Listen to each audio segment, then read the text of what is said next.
C'est une technique, d'abord sans doute il y a eu le matelassage, c'est-à-dire trois épaisseurs de tissu, un dessus, un dessous et à l'intérieur une nappe de coton qui était piquée pour consolider, toujours pareil, et obtenir des tissus plus solides. Et on utilise ces techniques en Provence, à Marseille toujours, dès le Moyen-Âge, pour faire des couvertures, des vannes. On va mettre sur des lits, et elles sont souvent en coton ou en soie. Cette technique perdure, et en même temps, au Moyen-Âge, à la fin du Moyen-Âge, à partir du XIIIe siècle, des ateliers de brodeurs, les futéniers, vont avoir le monopole de ce travail sur les toiles de coton et de lin pour fournir des pièces de layettes, de toilettes, du linge de toilette, des jupons, pour les vendre. Et à partir de ce moment-là, cette technique va se diffuser. Alors ces pièces étaient fabriquées essentiellement à Marseille, Marseille qui connaît le coton depuis l'Antiquité, puisqu'elle est ouverte sur la Méditerranée depuis 2600 ans. Le coton arrivait des Indes ou du Proche-Orient. Il était souvent donc tissé, et à Marseille, les ateliers transformaient, ornaient ces toiles de coton de façon à faire une plus-value dessus et à gagner davantage d'argent, puisque Marseille par elle-même n'a pas de terroir qui lui permettait d'avoir une richesse en produits locaux. Et c'était surtout la mer qui fournissait ces richesses. Ces toiles, ici donc, je vous disais, on avait 2 chauffoirs qui étaient placés sur la dame qui allait accoucher. Ils étaient faits pour être lavés à une période où on n'avait pas de layettes, de linge de toilette. Et dans la plus grande, j'ai amené aussi une plus grande pièce qui est faite, qui est une toilette. En fait, c'est toujours la même chose, une nappe qu'on mettait sur une table sur laquelle la femme, le soir, déposait ses colifichets, ses poudres, ses parfums.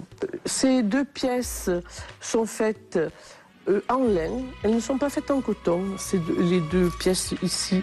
Elles sont faites en lin, et à l'arrière, pour faciliter le travail de méchage, la toile utilisée est plus grosse, ce qui permettait de glisser la mèche à ce qu'on ne voit pas d'envers. Il n'y a pas de mèches qui sortent sur l'envers. Elles sont toutes dissimulées dans les points, dans la trame de la toile.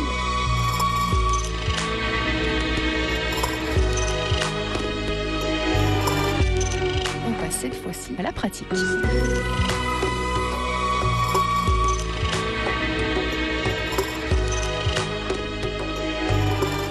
Pas photographié, mais ils l'ont photographié. Le livre sur le bouti il y a longtemps. Vous avez vu le piquage, parce que ces dames, elles sont toutes en train de piquer. Moi, je suis en train de bourrer, et je bourre le point de Vauvert. Donc j'ai déjà bourré dans un sens, et je vais bourrer dans l'autre. Alors pour bourrer, vous voyez, on prend une aiguille. L'aiguille, on passe exactement, regardez, entre les 2 toiles, on passe, on glisse et on ressort de l'autre côté. Donc, voyez mon fil comme il est épais. Regardez. Et je l'ai doublé, mon coton. Voilà. Alors, on va jusqu'au bout, Là, vous voyez. Hop. Tout doucement. On va le tirer et hop. Ça va se refermer. Voilà. On ne voit plus rien.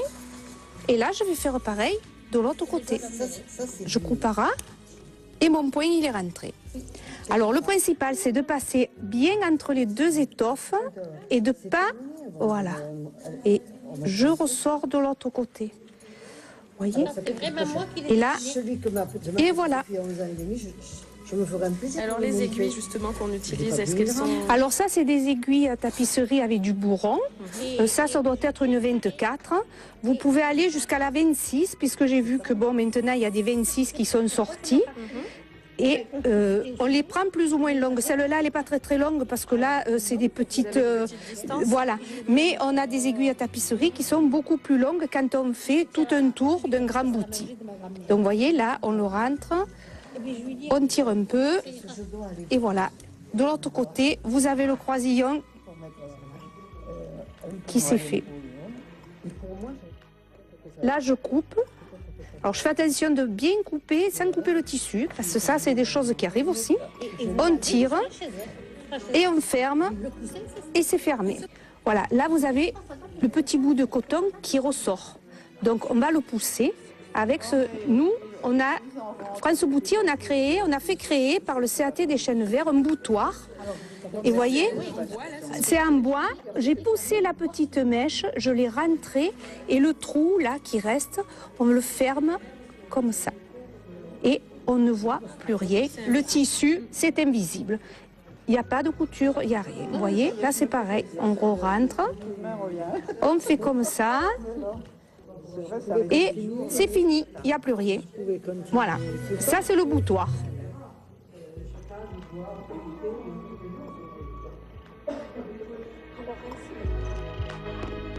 Nous retrouverons les boutisseuses de France Bouty tout à l'heure. Pour l'instant, rubrique recette du jour.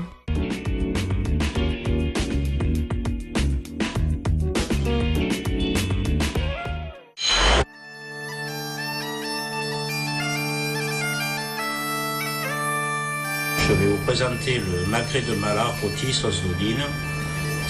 On utilise un beau magret de canard, 2 tranches de pain de mie, du vin rouge, des oignons, une demi-cuillère à thé de cannelle en poudre, une demi-cuillère de cardamome, du sel, du sucre en poudre et du vin rouge. Je vais préchauffer une poêle à rebord haut dans laquelle je vais mettre mon canard à rôtir. Je l'ai préalablement ciselé, c'est-à-dire j'ai fendu la peau dans toute son épaisseur pour que la graisse fonde bien, car on doit le cuire aux 2 tiers côté peau et seulement un tiers côté chair pour qu'il ne soit pas sec. Je le mets donc à cuire pour faire sortir l'excédent de gras sur un feu relativement doux et à mesure que la graisse fond, j'élimine à mesure le gras qui fond tout seul, doucement. Pendant qu'il cuit, je vais préparer la sauce, le mélange que je vais ensuite mettre dans la casserole, dans la poêle, pour déglacer le canard.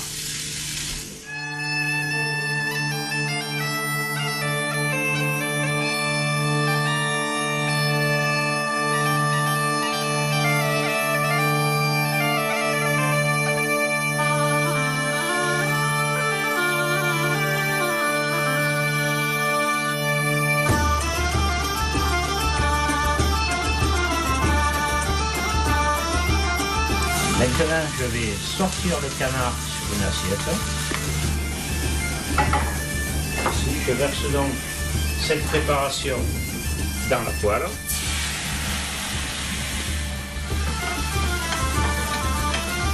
Donc, cette sauce doit devenir épaisse comme elle l'est maintenant. Et je vais émincer le canard, donc le couper en tranches fines et le servir sur cette sauce. Je la mets de côté. Je récupère le jus de cuisson du canard qui va donner tout le parfum.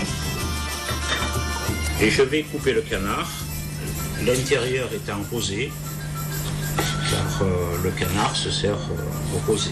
Alors, je vais maintenant prendre mes assiettes de légumes que j'ai préparées préalablement. Je vais leur déposer dessus la préparation qui est ici.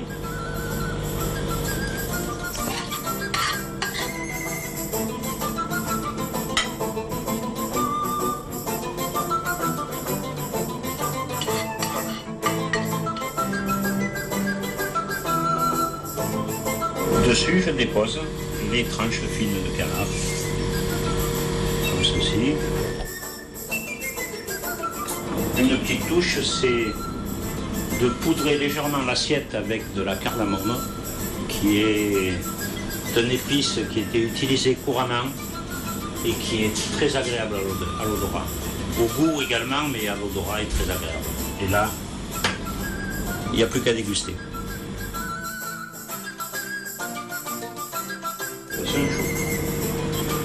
Voici.